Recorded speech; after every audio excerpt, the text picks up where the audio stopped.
우리 몸의 관절이나 인대, 근육 같은 조직은 이제 기온에 상당히 좀 민감하다고 하는데요. 그래서 평소에 관절 질환을 앓고 있는 분들은 날이 좀 추워지고 바람이 부는 계절이 되면 큰 통증을 또 호소한다고 하시죠? 맞습니다. 특히나 무릎 관절염의 경우에는 겨울철 밤이 되면 통증이 심해져서 잠을 못 이루시는 분들도 많다고 하는데요. 그래서 겨울철 더 적극적인 관리가 필요하다고 합니다. 네, 그래서 오늘 이 시간에는 겨울이 되면 더 악화되는 무릎 통증에 대해서 좀 알아보겠습니다. 한의학 박사 최우성 원장 지금 스튜디오에 나와 있는데요. 인사 나눠보겠습니다. 안녕하십니까, 원장님? 네, 안녕하세요. 네, 새해 복 많이 받으십시오. 네, 새해 복 많이 받으십시오. 네, 오늘도 상당히 날이 추운데 네. 이렇게 날씨가 관절 통증에 영향을 주는 게 맞습니까? 네, 맞습니다. 아까 말씀해 주셨던 것처럼 날씨가 추워지면 내 몸의 관절, 그리고 인대, 그리고 힘줄, 근육, 모든 조직들이 다 수축을 하게 되겠죠. 수축한 상태에서 우리가 움직이게 되면 아무래도 손상의 확률이 훨씬 더 높아집니다. 특히나 무릎 관절 같은 경우는 관절액이라고 하죠. 관절 사이에서 우리가 윤활유 역할을 해주는 이 관절액의 분비가 훨씬 더 줄어들게 되고 네. 훨씬 더 뻑뻑해지게 되기 때문에 관절이 움직일 때 마모를 방지를 해줄 수가 없어요. 이렇게 겨울철이 됐을 때는 관절염을 가지고 계신 분들이 훨씬 더 많이 힘들어하는 이런 계절이 된다고 볼 수 있습니다. 네, 이제 특히나 무릎을 많이 아파하시는데 무릎이 아프다고 하면 노화로 인한 퇴행성 관절염이 가장 먼저 떠오르거든요. 그러면 좀 무릎이 아프다 하면 좀 퇴행성 관절염을 의심해 봐야 되는 건가요? 네, 꼭 그렇지는 않습니다. 내가 뭐 일상적으로 좀 무리를 한다거나 아니면 갑자기 산행을 한다거나 아니면 갑자기 운동을 한다거나 이런 식으로 통증이 나타나는 부분들은 충분히 그렇게 생길 수는 있습니다. 네. 근데 이런 손상들이 조금씩 반복이 되면서 결국 노화가 겹쳐지고 퇴행성 변화가 일어나는 것들이 퇴행성 관절염인데요. 제가 화면을 보면서 다시 한번 설명을 좀 드릴까요? 네. 자, 지금 보시고 있는 것들이 무릎 관절입니다. 대퇴골, 허벅지 뼈죠. 그다음에 무릎 밑쪽에 있는 종아리뼈. 그리고 이 두 개가 만나는 부분들이 무릎 관절이라고 해서 우리가 관절면의 형성을 하고 있습니다. 가장 왼쪽 편이 정상적인 관절이라고 보시면 되고요. 네. 자, 중간에 있는 이 그림이 점차 퇴행성 관절염이 시작되는 단계라고 보시면 될 것 같아요. 중간에 보시면 끝쪽에 있는 연골들이 많이 닳아서 우둘투둘해져 있는 것들을 네. 볼 수가 있고 연골 조각들이 이렇게 떨어져 있는 부분들을 관절 내 유리체라고 해서 이 떨어진 조각들이 관절이 움직일 때 한번 박히게 되면 또 심한 통증을 나타낼 수가 있어요.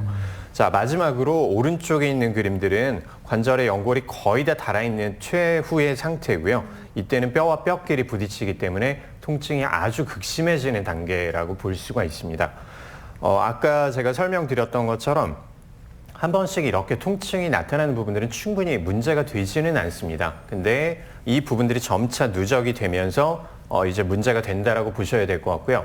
우리 몸이 결국 닳아서 내 관절에 문제가 생기는 것들이 퇴행성 관절염이라고 볼 수가 있는데 우리 타이어도 오래 쓰게 되면 닳게 되죠. 네. 특히나 체중이 많이 나가거나 아니면 무릎에 평소 때 좋지 않은 활동들, 그리고 운동들, 그리고 나쁜 습관들을 가지고 있는 경우에는 이렇게 닳아버리는 부분들이 훨씬 더 심하게 나타날 겁니다. 이런 퇴행성 관절염은 전체 인구의 한 10에서 15% 정도가 환자분들이 가지고 있다고 얘기를 하고요. 그 중에서 한 80% 이상은 55세에 어느 정도 연령이 있으신 분들이 나타나는 경우들이 많습니다. 결국 퇴행성 관절염은 내 나이에 따라서 노화가 일어나고 증상들이 나타난다고 볼 수가 있는데 여기서 한 가지 중요한 부분들이 10명 중에 아까 1명에서 1.5명 정도가 증상들이 나타난다고 말씀을 드렸었는데 8명에서 9명 정도는 별다른 문제 없이 살아갈 수 있다는 거죠. 네. 그래서 이렇게 문제가 생겼을 때 적절한 치료만 해주면 건강하게 살아갈 수 있으니까 큰 문제가 되지는 않습니다. 네, 일단은 그 적절한 치료가 중요하다는 말씀 다시 한번 해주셨고, 그런데 우리가 꼭 짚고 넘어가야 하는 부분이 있습니다. 그 무릎에 발생하는 관절염이 모두 다 퇴행성은 아니라면서요? 네, 좋은 지적이세요. 네. 무릎에 나타나는 관절염은 총 두 가지로 볼 수가 있습니다. 퇴행성 관절염과 류머티성 관절염을 볼 수가 있어요. 네. 먼저 류머티성 관절염을 설명을 좀 드리기 위해서 화면을 보면서 다시 한번 설명을 드릴까요? 네. 자, 관절염의 두 가지, 류머티성 관절염과 퇴행성 관절염을 나타내는 그림입니다. 왼쪽에 있는 류머티성 관절염은 자가 면역성 질환이라고 얘기를 해요. 내 면역계 프로그램에 뭔가 문제가 발생을 해서 내 조직들을, 특히나 관절에 있는 조직들을 공격하는 질환들을 자가면역성 질환이라고 얘기를 하고요. 이 류마티성 관절염은 관절에 대한 처치도 들어가야 되겠지만 결국에 면역계에 대한 처치가 들어가야만 근본적인 처치가 됩니다. 상대적으로 퇴행성 관절염은 닳아서 문제가 생기는 거다라고 말씀을 드렸었죠. 이렇게 내가 잘못 쓰고 연골이 닳아가면서 뼈와 뼈끼리 부딪혀서 염증 반응이 심하게 나타나는 것들이 퇴행성 관절염이라고 얘기를 하고요. 네. 이때는 면역계에 대한 처치가 아니라 관절에 대한 근본적인 처치를 해야만 통증에 대한 개선이 일어날 수가 있습니다. 류마티성 관절염 같은 경우에는 전신 면역계 반응이기 때문에 안쪽에 있는 뭐 손이라든지 손목이라든지 발목 같은 여러 가지의 관절들이 같이 나타나는 특징들이 있고 무릎의 내측, 외측 전체적으로 다 증상들이 나타나게 돼요.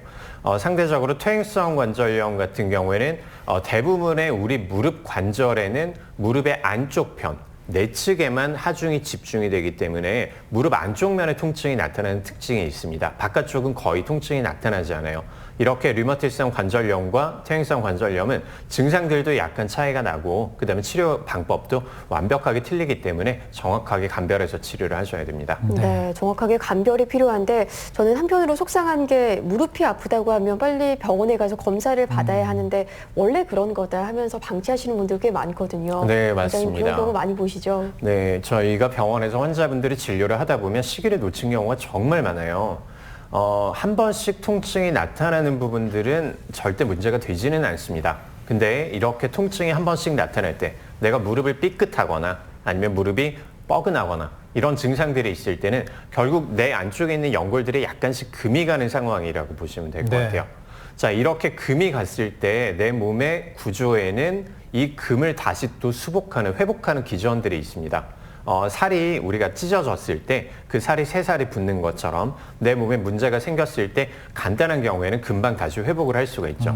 근데 문제는 이런 경우에 원래 나이가 들면 통증이 좀 나타날 수 있어. 아니면 며칠 지나면 또 다시 괜찮아지겠지라고 방치하는 경우에 이런 금들이 점차 회복되지 못하고 적절한 치료가 없이 어느 순간에 갑자기 쭉 하고 찢어지는 경우가 생길 수가 있어요. 이때가 우리가 이제 퇴행성 관절염이 적극적으로 시작하는 그 단계라고 보셔야 되는데 이때는 이미 내 몸의 회복 기전이 넘어선 상태라고 보셔야 됩니다. 특히나 또 우리가 진통제나 진통주사나 이런 부분들로 방치하시는 경우들을 또 많이 보게 되는데 네. 이렇게 진통제나 진통주사 같은 경우에는 내 관절 연골과 그다음에 힘줄과 인대를 회복시켜서 다시 증상이 나아지는 것들이 아니라 통증을 그냥 가려놓은 상태가 되는 거예요. 이렇게 가려진 상태에서 나는 아프지 않다라고 내 몸이 착각을 하고 활동을 계속 이어나가게 되면 손상이 좀 더 가중이 되겠죠. 특히나 이렇게 진통제나 진통주사를 오래 맞게 되면 내성이 발생을 하기 때문에 다른 처치에도 잘 반응을 하지 않기 때문에 아무래도 치료가 좀 더 더뎌지는 이런 부분들이 봐질 수 있습니다. 따라서 방금 말씀드렸던 이런 고식적인 치료나 아니면 그냥 방치하는 부분들, 이 부분들은 꼭 주의를 하셔야 됩니다. 네, 말씀하시는 걸 들어보니까 내 몸의 변화를 좀 잘 파악하는 게 중요하겠다라는 생각이 들고요. 그렇다면 이제 증상을 좀 알아봐야 되는데 일단은 뭐 통증이 있을 것으로 보이고 또 환자분들마다 다양하게 또 통증 표현을 하시더라고요. 네, 맞습니다. 만성 질환이기 때문에 환자분들에 따라서 증상들이 천차만별로 나타나는데 제가 중요한 5가지 증상들을 준비를 해왔는데 네. 화면 보면서 설명드리겠습니다. 자, 첫 번째 나타나는 증상들이 보통 이제 걸을 때 관절에서 부딪히는 소리가 나거나 통증이 나타난다. 그리고 걷거나 계단을 특히 내려갈 때, 올라갈 때는 별다른 문제가 없습니다. 무릎이 무거운 느낌이 난다. 그다음에 어긋난 것처럼 삐끗한다. 이런 증상들이 있고요. 무릎에 몸무게가 많이 실리던 관절 쪽에 통증이 좀 더 많이 나타나는 특징이 있습니다. 특히나 많이 움직일 때 많이 걷고 나서 무릎이 붓고 그날 밤에 열이 난다는 증상들을 호소를 할 때도 있고요. 앉았다가 일어설 때 무릎이 뻑뻑하고 굽혔다 펴질 때 한번 뚝 걸리는 느낌들이 나타날 수도 있어요. 이렇게 중요한 5가지 증상들의 말씀을 드렸는데 이 중에서 2개에서 3개 이상의 증상에 해당을 한다면 퇴행성 관절염을 의심을 해볼 수 있습니다. 네, 저희가 퇴행성 관절염 증상을 살펴봤는데요. 원장님, 그러면 이 증상들 중에 좀 계절에 따라서 좀 심해지는 증상들이 있을까요? 네, 2가지의 증상들을 보통 많이 말씀드립니다. 보통 늦가을에서 초겨울로 이어지는 본격적으로 추워지는 지금과 같은 시점이라고 봐야 되겠죠. 네. 이때 증상들이 훨씬 더 많이 나타날 수밖에 없습니다. 아무래도 기온이 낮아지기 때문이겠죠. 그다음에 지난주에 우리가 눈이 되게 많이 왔어요. 네. 중부 지역에 이렇게 저기압 상태가 될 때 내 관절이 기압이 낮아지니까 관절이 조금 더 팽창을 하게 돼요. 그러면 안쪽에 손상이 있던 부분들이 좀 더 자극이 되기 때문에 날씨가 굳을 때, 비가 오거나 눈이 올 때 이런 증상들이 훨씬 더 많이 나타날 수가 있습니다. 네.